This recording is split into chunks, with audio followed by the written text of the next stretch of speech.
अब मजीद कुछ सवाल हैं। एक अगला सवाल है जी, what factor affect the school discipline. तो बहुत सारे फैक्टर्स हैं वो अफेक्ट कर सकते हैं स्कूल डिसिप्लिन को।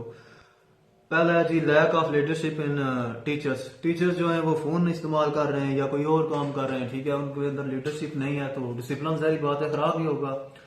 तो दूसरी बात, स्टूडेंट्स भी आजकल ना रिस्पेक्ट ही नहीं करते, ठीक है, और जिस तरह पास्ट में करते थे, ठीक है। और तीसरा फैक्टर है जी, करंट एजुकेशनल सिस्टम। एजुकेशनल हमारा सिस्टम ही ऐसा है कि क्या रिस्पेक्ट करें। और चौथा जी, इकोनॉमिक डिफिकल्टीज। बहुत ये किसके मैं बता रहा हूँ, factor affect the school discipline. तो इसमें इकोनॉमिक डिफिकल्टीज भी है, डिसिप्लिन को डिस्टर्ब किया ना। मसलन वहां पे अगर अटेंडेंस जो है, जदीद सिस्टम नहीं है स्कूलों में, तो टीचर आएंगे 12 बजे आएंगे। अगर नहीं है जदीद सिस्टम वहां पे, तो इकोनॉमिक डिफिकल्टीज की वजह से नहीं है ना। तो फिर क्या है, lack of communication between teachers. वो क्यों जी, मैच पर बातें करेंगे टीचर्स, आपस में बैठेंगे, कुत्तों की लड़ाई पर बातें होंगी, लेकिन स्टूडेंट्स की परफॉर्मेंस पर बात नहीं करेंगे, ठीक है, ये एक है। या उनके डिसिप्लिन पर बात नहीं करेंगे, आपस में बैठेंगे तो इस तरह की मतलब जो भी है इररिलेवेंट ही बातें होंगी, कोई कंस्ट्रक्टिव बातें नहीं होंगी। फिर कौन सी है, नॉन सीरियसनेस है टीचर्स की, इसकी वजह से, ठीक है, कोई इंटरेस्ट नहीं है, ठीक है। और फिर क्या है, लैक ऑफ पंचुअलिटी। खुद अगर 12 बजे आ रहे हैं, 11 बजे, तो वो ये नहीं कह सकता कि टाइम पर आप आए बच्चों को। No interest in student personality. Student की पर्सनैलिटी से उन्हें कोई लेना देना नहीं है, ठीक है जी, वो बस आए और चले जाए, ठीक है। तो स्टूडेंट्स बेशक क्या से क्या हो जाए, देखते देखते कोई पता नहीं है, ठीक है जी।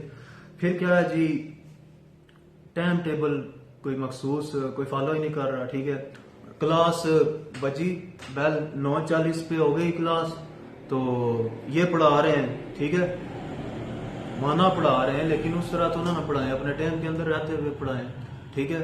वो मौलवी तो ना बने जिससे पहली दफा माइक मिला है और वो कहता है जी इसकी भी फरमाइश है, उसकी भी फरमाइश है। होती किसी की नहीं है फरमाइश, वो आगे ही पढ़ता जाता है, एवं खुद अपने टाइम के अंदर रहे हैं। उसको क्या कहते हैं जी, टाइम टेबल मैनेजमेंट। फिर क्या है जी, अनफेयर मीनिंग्स, ठीक है, जदीद तरीके आ गए जी नकल के, ठीक है। ये भी जो है क्या कहते हैं, फैक्टर है एक डिसिप्लिन का जो नहीं हो सकता, जिसमें अफेक्ट करता है। फिर आ गया जी एजुकेशनल फाइनेंसिंग। ये समझ लें कि एजुकेशनल फाइनेंसिंग क्या है। गवर्नमेंट के और प्राइवेट के कुछ इदारे या जराए जो क्या कहते हैं, रकम इकट्ठी करें और एजुकेशन पर लगाएं, इसे कहते हैं एजुकेशनल फाइनेंसिंग। तो इंग्लिश में इसको कैसे हम करेंगे, educational financing refers to governmental and organisational process by which revenue is generated through tax fees and then it is distributed to the schooling. तो ये क्या होगी, एजुकेशनल फाइनेंसिंग की डेफिनेशन हो गई। फिर इसके सोर्स हैं, सोर्स कौन से होंगे जी, एक है फेडरल गवर्नमेंट का सोर्स है। सवाल क्या होता है इसका, एजुकेशनल फाइनेंसिंग। अब इसके सोर्स हम पढ़ रहे हैं, तो सोर्स में पहले क्या है, फेडरल गवर्नमेंट का है, फिर कौन सा है, प्रोविंशियल गवर्नमेंट, फिर कौन सी है जी, प्राइवेट ऑर्गेनाइजेशन, फिर क्या है चौथा फीस से, ये भी सोर्स ही है ना एक। तो फिर इसके अलावा क्या है, इंपॉर्टेंस ऑफ एजुकेशनल फाइनेंसिंग। हाँ जी, वेरी इंपॉर्टेंट है ये। क्यों, तमाम मुल्कों में जी गवर्नमेंट भी स्कूल होते हैं और क्या होते हैं, प्राइवेट भी इंस्टीट्यूशन होते हैं। ये इसके अलावा क्या है, ये इसके अलावा हमारे जो इंपॉर्टेंस ऑफ एजुकेशनल फाइनेंसिंग की बात हो रही है ना, लेकिन कुछ इसमें फोर्सेस हैं जो अफेक्ट करती हैं डिमांड ऑफ एजुकेशन फाइनेंसिंग को के लिए। कुछ जो है ताकतें वो जोर देती हैं, वो कौन सी है, एक है माशरा, वो कहता है जी इल्म के लिए होना चाहिए जी, इल्म के लिए पैसे दें आप, होने चाहिए। लेकिन क्या होता है कि घोड़ों की जो है उस पर उड़ाए जाते हैं पैसे, ठीक है, कुत्तों की लड़ाई में दिए जाते हैं, मुख्तलिफ और भी चीजें होती हैं जिसमें पैसे दिए जाते हैं, ठीक है, स्पोर्ट्स में, लेकिन इसमें नहीं होता। हमारी सोसाइटी कहती है कि जो पढ़े लिखे लोग कहते हैं एजुकेशन पर भी पैसे हों, लगाए जाएं। रिलीजन कहता है कि इल्म हासिल किया जाए। पॉलिटिकम फॉर्म ऑफ गवर्नमेंट जो डेमोक्रेसी है उसको लाने के लिए एजुकेशनल जो है, एजुकेशन को मजबूत करना पड़ेगा, ठीक है। फिर एक इनकलाब, 4 इनकलाब दुनिया में बहुत मशहूर है। 2 इनकलाब, एक तो वो इनकलाब है जो आज से 1400 साल पहले आया, जिसकी पूरी दुनिया एहसानमंद है वो इनकलाब। एक वो इनकलाब था जो 18वीं सदी में आया, इंडस्ट्रियलाइजेशन। तो ये इनकलाब भी और वो इनकलाब भी जोर देता ही देता है एजुकेशन पर।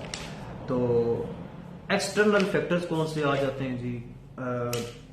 एक्सटर्नल फैक्टर ये आते हैं कि दूसरे मुल्क हमारे से आगे हो रहे हैं, दुश्मन मुल्क भी आगे हो रहे हैं, तो हमें बिना एजुकेशन पर पैसा लगाना चाहिए।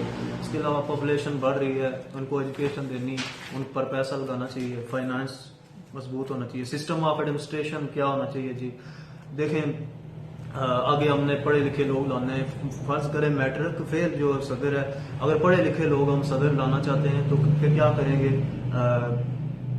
मैट्रिक फेल भी सदर रहे हैं ना किसी मुल्क के, तो अगर पढ़े लिखे लोग लाने हैं तो फिर क्या एजुकेशन पर हम अपना बजट खर्च करेंगे। बिल्डिंग जो है वो भी उसकी अच्छी बनाने के लिए, उसको मौसर बनाने के लिए बजट की रिक्वायरमेंट है, ठीक है। आगे काइंड्स ऑफ रजिस्टर, ये सेल्फ राइटिंग का सवाल है, ठीक है, ये आप खुद कर सकते हैं। काइंड्स ऑफ रजिस्टर, कौन कौन से रजिस्टर होते हैं? Teacher register, student leave registers, class time table और visitor register, school test series register, leave register वगैरह वगैरह, ये आप खुद कर सकते हैं, ठीक है। आगे discuss different ways of federal educational secretariat. देखें सबसे पहले ये समझ लें कि जो एजुकेशनल सेक्रेटेरिएट है सारा, ये इस सारे का इंचार्ज होता है, उसे कहते हैं मिनिस्टर ऑफ एजुकेशन। एजुकेशन का मिनिस्टर होता है, वो बैठता है एक ऑफिस में, उसका ऑफिस जो होता है वो एजुकेशनल सेक्रेटेरिएट में होता है। और एजुकेशनल सेक्रेटेरिएट का जो सरबराह होता है उसको कहते हैं उसको कहते हैं सेक्रेटरी कहते हैं। और सेक्रेटरी का जो दफ्तर होता है वो भी किस में होता है? एजुकेशनल सेक्रेटेरिएट में होता है।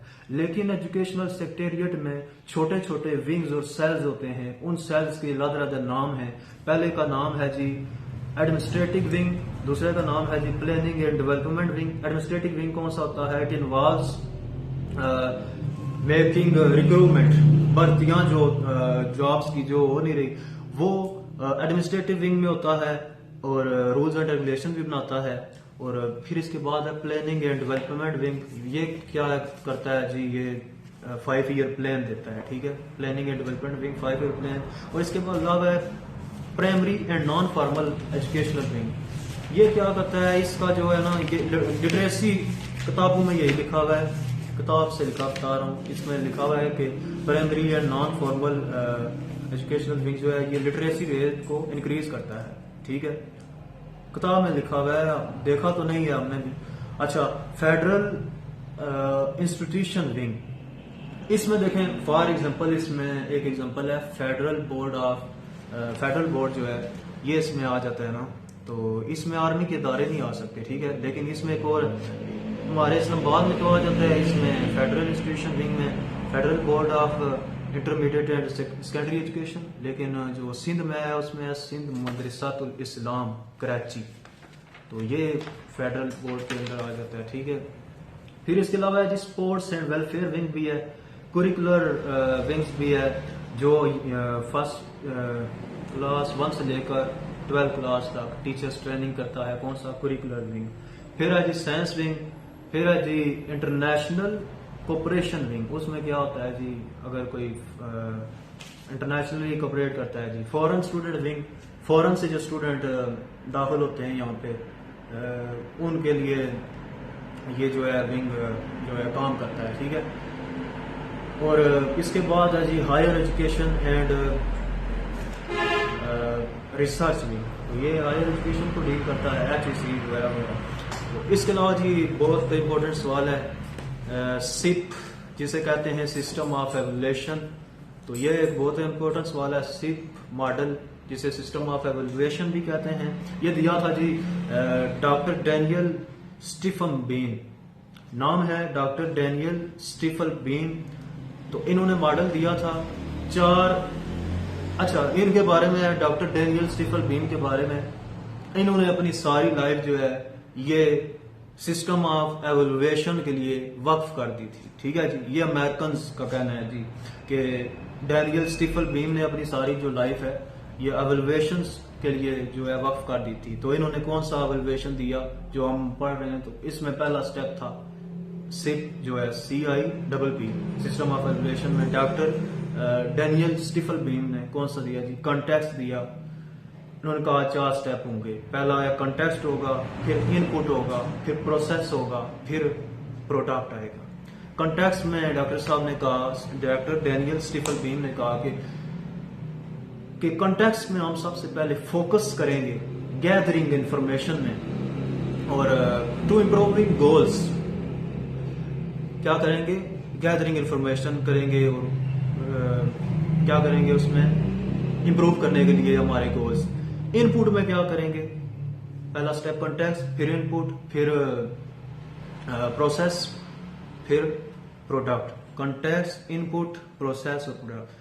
कॉन्टेक्स्ट में क्या है, इंफॉर्मेशन कलेक्ट करनी है। इनपुट में क्या करना है, प्लानिंग करनी है, इंप्रूवमेंट करनी है। जो हमने इंफॉर्मेशन कलेक्ट की, आया वो दुरुस्त थी या गलत। मसलन मैं आपको ये सिंपल अल्फाज में समझाता हूँ, किताब में ये चीजें लिखी हैं। कॉन्टेक्स्ट, इनपुट, प्रोसेस और प्रोडक्ट, इनको कैसे, मसलन इंफॉर्मेशन, ये कॉन्टेक्स्ट की मैंने कर दी ना, फोकस करता है।